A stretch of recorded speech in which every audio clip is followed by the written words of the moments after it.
on Tuesday, we went to the front line of the Channel migrant crisis. You'll notice it's mostly men, isn't it? It's mostly men. And a variety of different people here from different parts of the world. We've spoken to people from Sudan, from Eritrea, from Afghanistan. Hello, there's a big Red Cross, I think it is anyway, yeah, Red Cross Française. So there's a medical tent here where they can get their medical supplies. There's other bits and bobs going on over here. Yes, OK, so they are quite literally queuing up in Calais. There are thousands of people on their way to Britain. I stand before you today, currently stood in the middle of an illegal migrant warehouse full of young Sudanese men, some of whom have just done the call to prayer down there. And then if you were to just cast your eyes upwards slightly and to the left, you will see an overhanging warehouse full of more Sudanese men. The Prime Minister went off to Albania yesterday and came up with a big new idea. What now we want to do, and we're having discussions on, talks on, is return hubs, which is where someone's been through the system in the UK, they need to be returned, and we have to make sure they're returned effectively, and we'll do that if we can through return hubs. So that's what the talk's about. Well, good luck with that, Prime Minister, because the second one of those people is about to get on a deportation plane, half of his MPs will be chaining themselves to the wheels and gluing themselves to the tarmac on the runway. But unfortunately, for the Prime Minister, the Albanians were having none of it. Has anyone seen Keir Starmer's X profile recently? He started putting out stuff like this. So these tweets here. If you're one of the smugglers, I won't do the voice. If you're one of the smugglers putting people in small boats across the channel, we're coming after you. And then sorry, I gave in to Barry there. Anyway, but seriously, are you? You know, are you though? I mean, I went out there for less than 24 hours. We exposed one camp, and then the French police did this the next day. But they are slashing that boat now.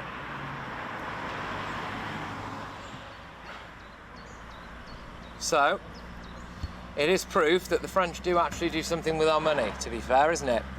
That boat has been slashed.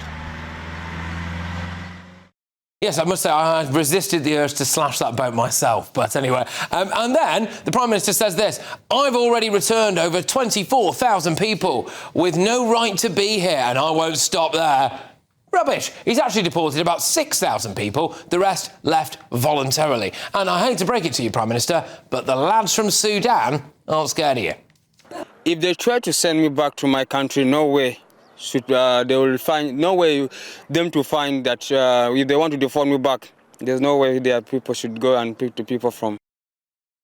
Yeah, I would just like to point out that I was also stood in a little bit of a hole, right? He wasn't. He was a big lad, but he wasn't. Anyway, the news tonight is this: Keir Starmer has said that he'll do a head-to-head debate with Nigel Farage. So I'll reiterate that: Keir Starmer has said he will do a head-to-head debate with Nigel Farage. Nigel Farage has said he's up for it. But why wait until the next election? Why wait? Who wants to see Farage versus Starmer on this show?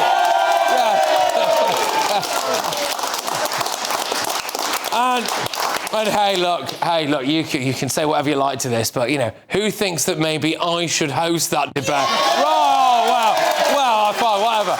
Well, I tell you what, if they want it, come on then, let's have it. Anyway, right, back to the main topic at hand. Does anyone think that Keir Starmer will stop the boats? Right, OK, let's whiz ourselves onto the panel. Have we got someone in the crowd? Yes, we do. Go on, sir. Would you like to kick us off this hour, please? Good evening. Good evening. My question to the panel is about the subject you've just been discussing, has been on the news. Yeah. About this new term, return hubs. OK. And as you said, Keir Starmer's latest idea, and he trips along to Albania, and the Albanian Prime Minister says, "Hello, Keir, no way."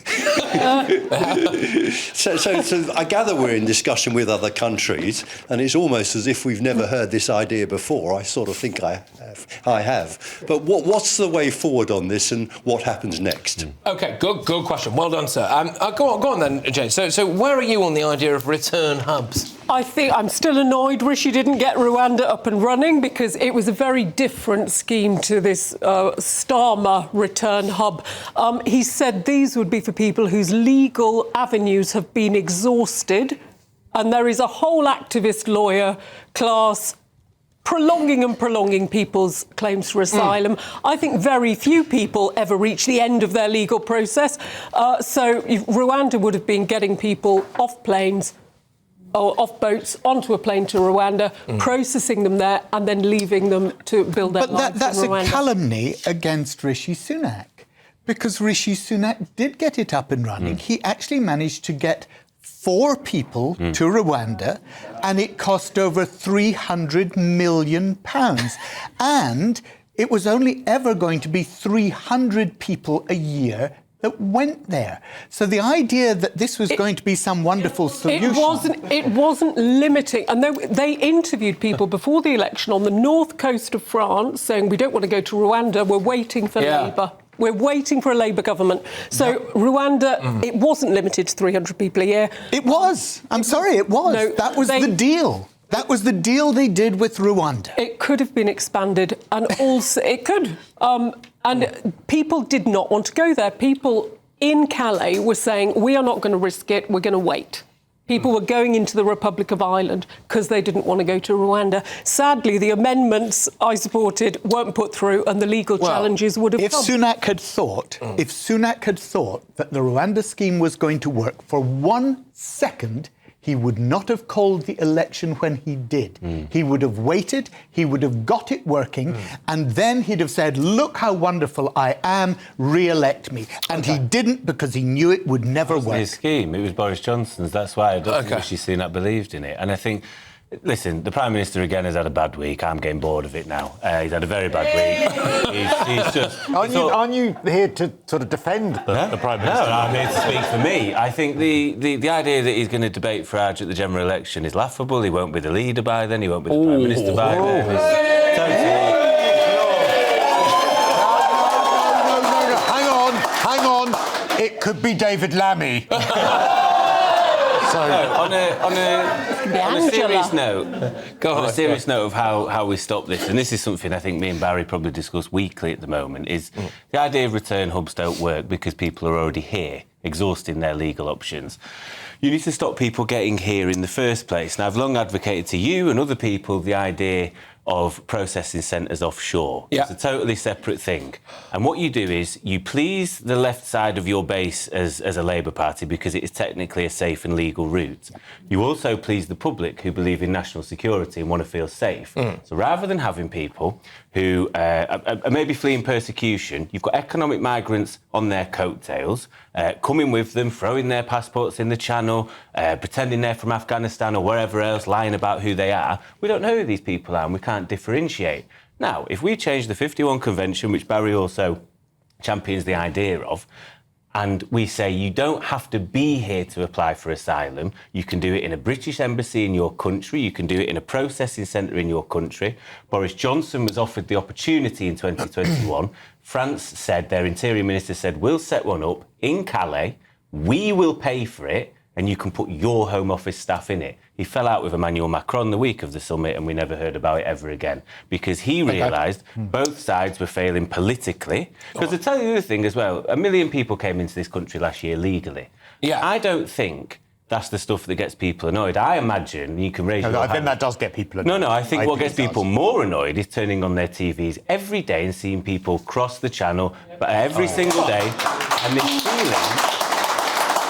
This feeling of unfairness that people are getting ahead in life ahead of yous, and you know, skipping the queue. Would anyone just to say? Would anyone else like to make a point? If you do, just wave furiously, and we can get there. Yes, she's got it. There we go. I was hoping you would. I could see you were getting very exercised there. Fantastic. Now, you've come all the way from Portsmouth. Is that right? I am all the way from Portsmouth. Good. Thank you very much. So, with Keir Starmer wanting to get rid of legal migrants, which we need in our care system, why isn't he fighting for illegal ones better to stop them? Okay. The care, sorry, I know I've spoken, but the care system one shows how totally reactive the speech was on Monday. First of all, he's lost his moral high ground. If he ever feels Nigel Farage or the Conservatives say anything untoward or potentially racist sounding, they just go, look at what you said on Monday. You know, you can't have a go at us anymore.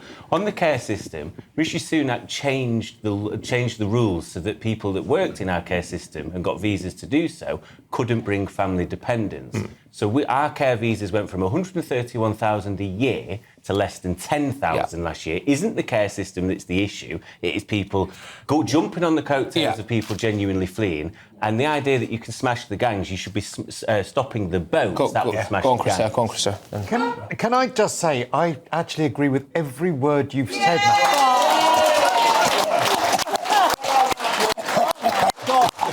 Sorry. That was awful. I mean, I actually agree with the return with the offshore processing centres. Agree with all of that. I also I love the idea of them being called return hubs, like Amazon or something. Yeah. Am I going to get a text when someone goes, "Oh, I'm sorry, there was no one in to accept your return at the moment. It's going to be resent somewhere else." We've left it in a bush. And one more other point as well. Can we just give you a round of applause for your sterling journalism this week? No, I mean it. Because also, you didn't go there to just actually be aggressive to people. You just spoke to them and found out exactly where they stood on things. And I think that actually, by doing it that way, you got way more out of people. Oh, thank you. You're an amazing journalist, and I can't understand your handwriting here as well. What did you tell me to say?